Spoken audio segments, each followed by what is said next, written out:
मेरा नाम कामरान है। मैं रावलपिंडी में रहता हूँ। मेरी नौकरी एक प्राइवेट कंपनी में है। उस रात मैं अपने दोस्त के घर से काफ़ी देर से निकला था। रात के करीब 1:30 बज रहे थे। मेरी बीवी का 2 बार फ़ोन आ चुका था, कब आओगे? मैंने कहा था बस निकल रहा हूँ। मैंने मोटरसाइकिल स्टार्ट की, हेलमेट लगाया और वहाँ से निकल पड़ा। रात के वक्त रावलपिंडी की सड़कें बिल्कुल खाली होती हैं। आमतौर पर मुझे ये बहुत अच्छा लगता है। कोई ट्रैफिक नहीं, सीधा रास्ता और सीधे घर। लेकिन उस रात उस खाली सड़क पर मुझे पहली बार एक अजीब सा डर महसूस हुआ। मेरे घर का रास्ता एक पुरानी और वीरान सड़क से होकर जाता था। सड़क के दोनों तरफ पुराने मकान थे, बीच बीच में खाली प्लॉट और कुछ जगहों पर घने पेड़ थे। दिन के उजाले में तो ये रास्ता बिल्कुल आम सा लगता था। रात के वक्त भी मैं पहले कई बार इस रास्ते से गुजरा था, लेकिन कभी कोई अजीब बात नहीं हुई थी। मगर उस रात जैसे ही मैं अपनी मोटरसाइकिल को उस सड़क पर मोड़ा, मेरी मोटरसाइकिल की हेडलाइट की तेज रोशनी में आगे कुछ दिखाई दिया। सड़क के बाईं तरफ कोई खड़ा था। मैंने अपनी मोटरसाइकिल की रफ्तार थोड़ी कम की।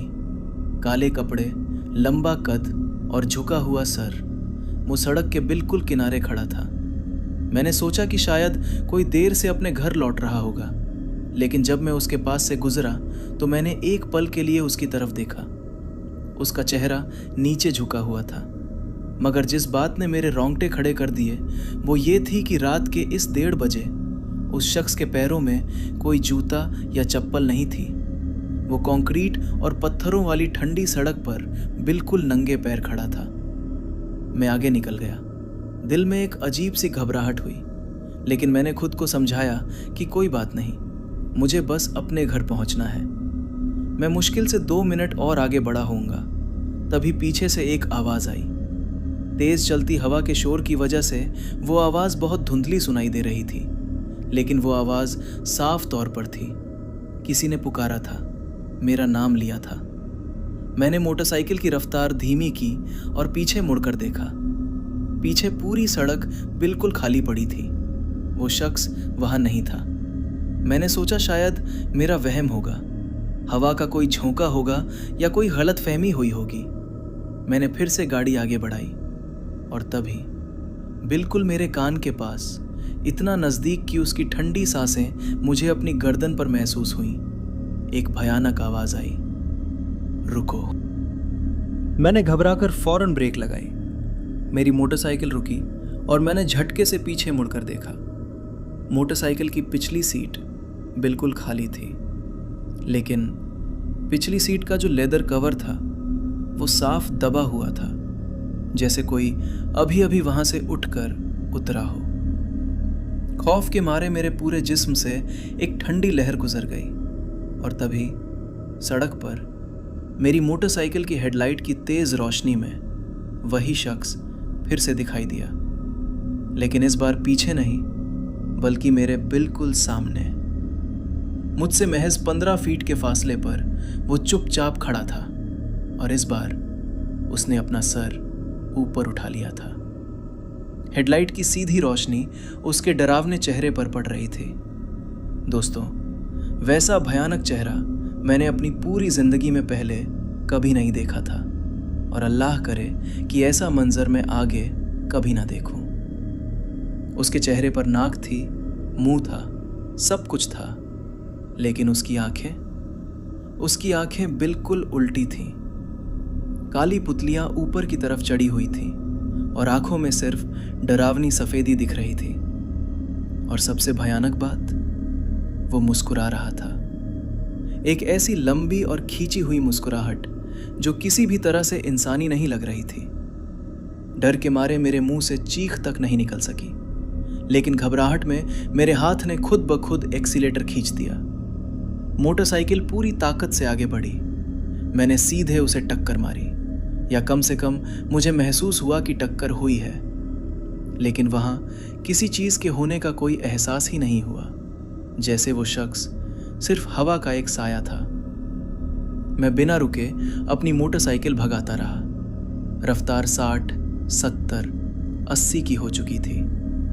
उस तंग और सुनसान सड़क पर 80 की रफ्तार से भागना मौत के कुएं में जाने जैसा था। लेकिन मेरे पास रुकने का कोई रास्ता नहीं था, क्योंकि जब मैंने घबराकर साइड मिरर में देखा तो वो शख्स मेरे पीछे आ रहा था।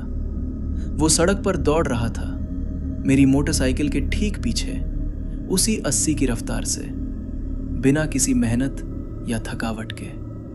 जैसे ही मुझे अपने घर का गेट दिखाई दिया, मैंने पागलों की तरह हॉर्न बजाना शुरू कर दिया। आवाज़ सुनकर मेरी बीवी ने फौरन दरवाज़ा खोला और मैं अपनी मोटरसाइकिल समेत सीधा अंदर घुस गया। मैंने चिल्लाते हुए कहा, गेट बंद करो, जल्दी गेट बंद करो। मेरी हालत देखकर बीवी ने घबराकर फौरन गेट बंद कर दिया। मैं आंगन में खड़ा डर के मारे बुरी तरह कांप रहा था और जोर जोर से हाँफ रहा था। बीवी ने हैरान होकर मुझसे पूछा, क्या हुआ कामरान, तुम्हारा चेहरा इतना सफेद क्यों पड़ गया है? मैंने लड़खड़ाती आवाज में कहा, कोई था जो मेरे पीछे आ रहा था। बीवी ने हिम्मत करके लोहे के गेट की झिरी से बाहर की तरफ झांका। वो बोली, बाहर तो कोई भी नहीं है। मैंने भी कांपते हुए उस झिरी से बाहर देखा। बाहर की सड़क बिल्कुल सुनसान और खाली पड़ी थी। सुबह जब उजाला हुआ तो मैंने सबसे पहले अपनी मोटरसाइकिल की जांच की। जहां मैंने उस साये को टक्कर मारी थी, वहां मोटरसाइकिल के आगे वाले हिस्से पर कोई भी निशान नहीं था। ना तो कोई टक्कर का डेंट था और ना ही कोई खरोंच। लेकिन जब मेरी नज़र मोटरसाइकिल की पिछली सीट पर पड़ी तो मेरे पैरों तले ज़मीन खिसक गई। वहाँ गीली मिट्टी के गहरे निशान थे, किसी के नंगे पैरों के निशान, ठीक पिछली सीट पर, बिल्कुल मेरे पीछे। मुझे आज तक नहीं मालूम कि वो भयानक चीज़ आखिर क्या थी, लेकिन उस खौफनाक रात के बाद से मैंने एक काम दोबारा कभी नहीं किया। मैं रात के वक्त उस पुरानी सड़क पर दोबारा कभी नहीं गया, कभी भी नहीं। और आज भी जब कोई रात के अंधेरे में अकेले मोटरसाइकिल पर सफ़र करने लगता है तो मैं बस उसे एक ही सलाह देता हूँ, हमेशा आयतुल कुर्सी पढ़कर ही घर से निकलना। मेरा नाम साजिद है। मैं 20 साल से ट्रक चला रहा हूँ। लाहौर से मुल्तान, लाहौर से कराही, लाहौर से पेशावर। ये रास्ते मेरे लिए अजनबी नहीं हैं। इन सड़कों पर मैंने अपनी ज़िंदगी के सबसे ज़्यादा घंटे गुजारे हैं। रात को ट्रक चलाना एक अलग ही दुनिया है। शोर कम होता है, सड़क खाली होती है और एक अजीब सी खामोशी होती है जो इंसान को अच्छी लगने लगती है। लेकिन चंगा मंगा के उस रास्ते पर जो खामोशी थी वो अच्छी नहीं थी। मार्च का महीना था। रात के करीब 10 बजे मैं लाहौर से माल भरकर निकला था। मुझे मुल्तान जाना था। रास्ता साफ था। जीटी रोड पकड़ो और सीधे चलते रहो। लेकिन उस रात जीटी रोड पर एक बहुत बड़ा हादसा हुआ था, जिसकी वजह से कई किलोमीटर लंबा ट्रैफिक जाम लगा हुआ था। तभी मेरे साथी ड्राइवर शबीर ने व्हाट्सएप पर मुझे एक मैसेज भेजा, सजद भाई, जीटी रोड बंद है, तुम चंगा मंगा वाला रास्ता ले लो, इससे कम से कम आधा घंटा बच जाएगा। मैंने सोचा ठीक है, मैं वो रास्ता जानता हूँ, दिन में कई बार वहाँ से गुजरा हूँ। मैंने गाड़ी मोड़ी और जंगल वाले रास्ते की तरफ पड़ गया। बस सबसे बड़ी गलती वहीं हुई। चंगा मंगा का जंगल पंजाब का सबसे बड़ा इंसानी हाथों से लगाया गया कृत्रिम जंगल है। दिन में तो यहाँ लोग पिकनिक मनाने आते हैं, बच्चे खेलते हैं और हर तरफ चहल पहल होती है। लेकिन रात के समय ये जंगल पूरी तरह बदल जाता है। जब मैं अंदर गया तो सड़क के दोनों तरफ घने और ऊंचे पेड़ थे। मेरे ट्रक की हेडलाइट की रोशनी में बस कुछ ही मीटर आगे का रास्ता दिखाई दे रहा था। बाकी सब तरफ गहरा अंधेरा था। तेज हवा चल रही थी और पेड़ अजीब तरह से हिल रहे थे। मैंने ट्रक की रफ्तार थोड़ी कम कर दी क्योंकि सड़क बहुत तंग थी।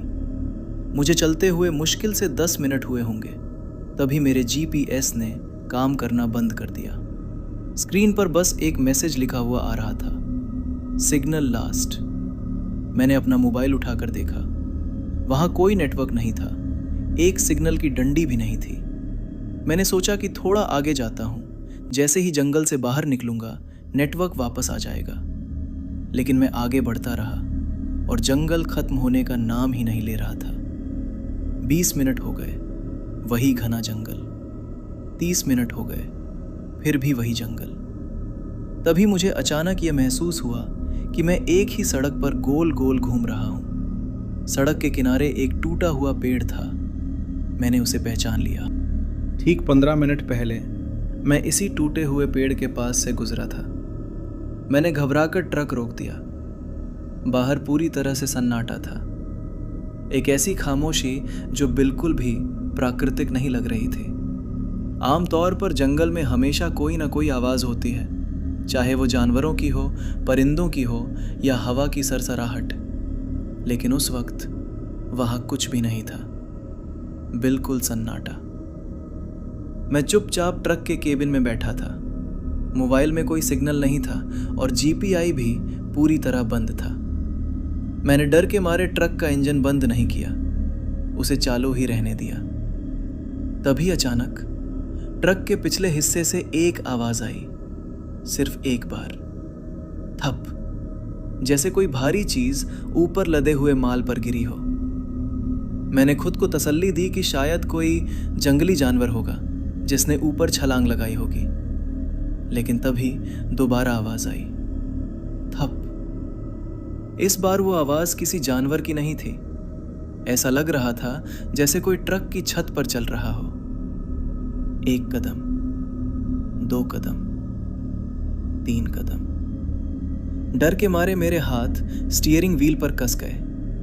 हवा पूरी तरह से बंद थी, लेकिन फिर भी अचानक ट्रक के केबिन के अंदर एक अजीब सी सड़न भरी बदबू फैल गई।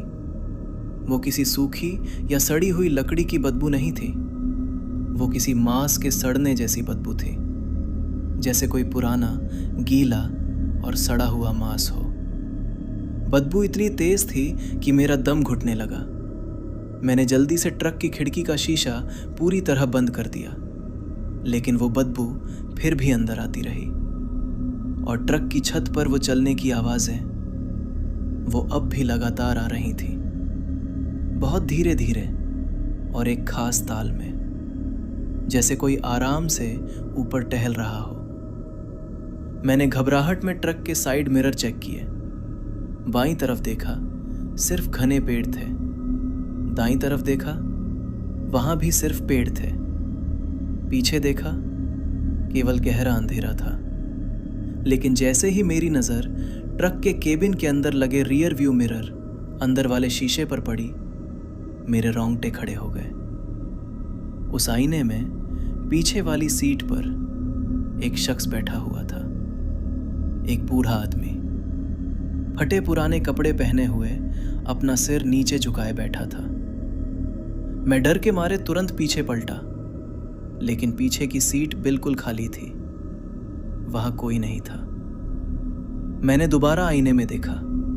वो बूढ़ा आदमी अब भी वहीं बैठा दिखाई दे रहा था, सिर्फ आईने के अंदर, लेकिन असलियत में पीछे कोई नहीं था। मैंने बिना वक्त गवाए तुरंत गियर लगाया और एक्सीलेटर पर पैर रख दिया, लेकिन ट्रक अपनी जगह से टस से मस नहीं हुआ। मैंने दोबारा पूरी ताकत से कोशिश की। ट्रक का इंजन जोर जोर से आवाज कर रहा था, लेकिन गाड़ी 1 इंच भी आगे नहीं बढ़ पा रही थी। ऐसा लग रहा था जैसे किसी बहुत बड़ी ताकत ने पीछे से ट्रक को पकड़कर रोक रखा हो। मैंने कांपते हुए फिर से कैबिन के आईने में देखा। वो बूढ़ा आदमी अब भी वहीं बैठा था, लेकिन इस बार उसने अपना झुका हुआ सिर धीरे से ऊपर उठाया। वो आईने के जरिए सीधे मेरी आंखों में देख रहा था। उसकी आंखें, दोस्तों, वो आंखें किसी इंसान की नहीं हो सकती थी। पूरी तरह से सफेद, उनमें कोई पुतली या काला हिस्सा नहीं था, और उसके काले होंठ धीरे धीरे हिल रहे थे। वो खामोशी से कुछ पढ़ रहा था। मैंने खौफ के मारे अपनी आंखें जोर से बंद कर ली और अपने दिल को संभालते हुए जोर जोर से आयतुल कुर्सी पढ़ना शुरू कर दिया। डर के मारे मेरे हाथ पैर कांप रहे थे और मेरी आवाज लड़खड़ा रही थी, लेकिन मैंने हिम्मत नहीं हारी और लगातार पढ़ता रहा। मैंने एक बार पूरी आयतुल कुर्सी खत्म की, फिर दोबारा पढ़ी, और जब तीसरी बार पढ़कर मैंने अपनी आंखें खोली तो वो आईना बिल्कुल खाली था। ट्रक की छत से आने वाली कदमों की आवाजें भी पूरी तरह बंद हो चुकी थी और वो सड़ी हुई बदबू भी कैबिन से गायब थी। मैंने कांपते हाथों से गियर बदला और एक्सीलेटर दबाया और इस बार ट्रक बिना किसी रुकावट के आगे चल पड़ा। अगले 5 मिनट में वो भयानक जंगल खत्म हो गया। मैं मुख्य हाईवे पर आ चुका था, जहां हर तरफ रोशनी थी और मेरे मोबाइल का नेटवर्क भी वापस आ चुका था। मैंने तुरंत गाड़ी को सड़क के किनारे रोका। मैं करीब 10 मिनट तक वहीं बैठा रहा ताकि मेरी सांसें काबू में आ सके और मेरा दिल धड़कना बंद करे। जब थोड़ा हौसला बढ़ा तो मैं ट्रक से नीचे उतरा और पीछे जाकर लदे हुए माल को चेक किया। सामान बिल्कुल सही सलामत था, लेकिन जैसे ही मेरी नज़र ट्रक की छत पर पड़ी, वहां गीली मिट्टी के कुछ निशान बने हुए थे, बिल्कुल इंसानी पैरों के निशानों जैसे। लेकिन खौफनाक बात यह थी कि वो पैर आगे से पीछे की तरफ जा रहे थे, यानी बिल्कुल उल्टे पैर। 3 दोस्त, एक रात और कुछ ऐसा जो उन्होंने देखा जो उन्हें नहीं देखना था। चलते हैं। मेरा नाम वसीम है। ये बात 1.5 साल पहले की है।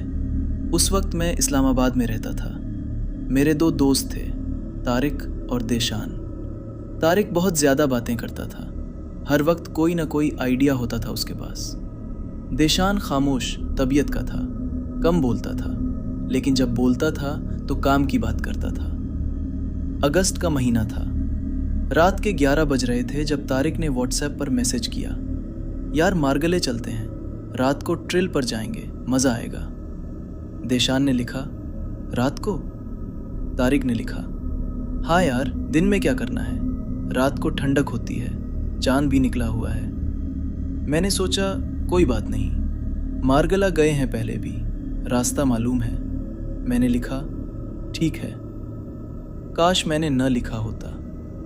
रात के 12 बजे हम तीनों तारिक की गाड़ी में निकले।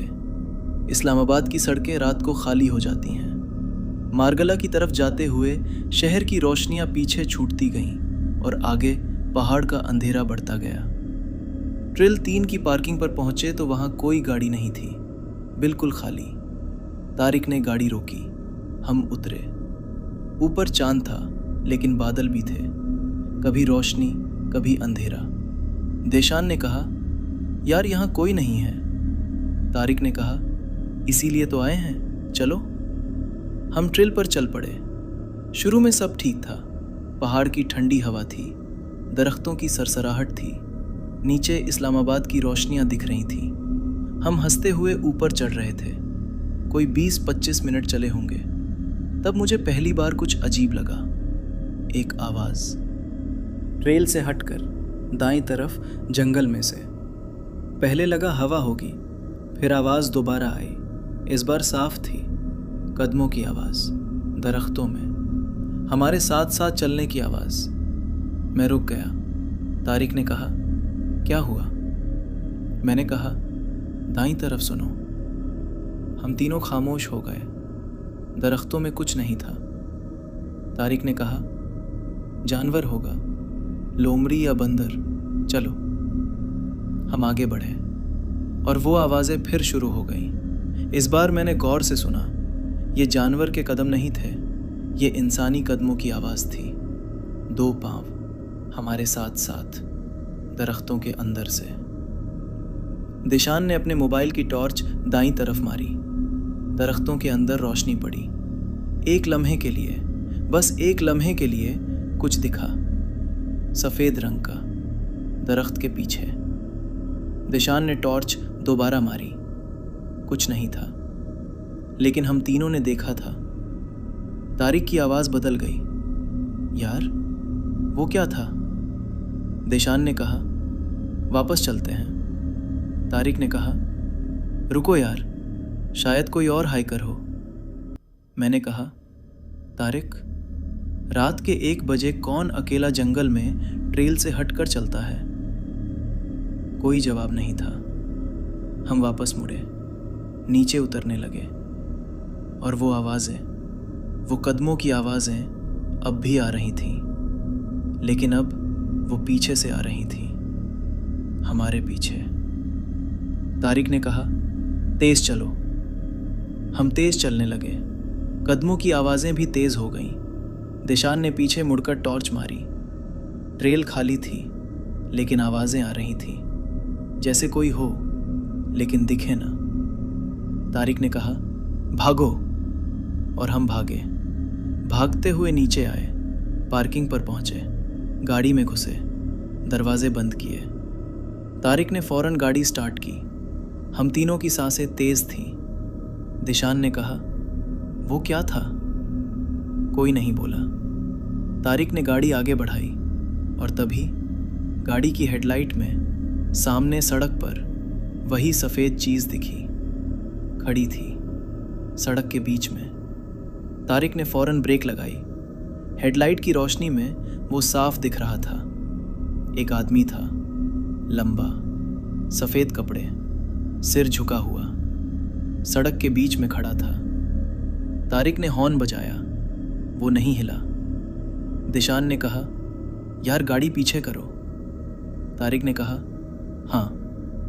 लेकिन जब तारिक ने रिवर्स गियर लगाया और पीछे देखा, पीछे की सीट पर वही आदमी बैठा था। दिशान की चीख निकली। मैं आगे की सीट पर था। मैंने पीछे मुड़कर देखा। पिछली सीट खाली थी, लेकिन दिशान जो पिछली सीट पर बैठा था, वो सीट के बिल्कुल किनारे पर सिमट गया था।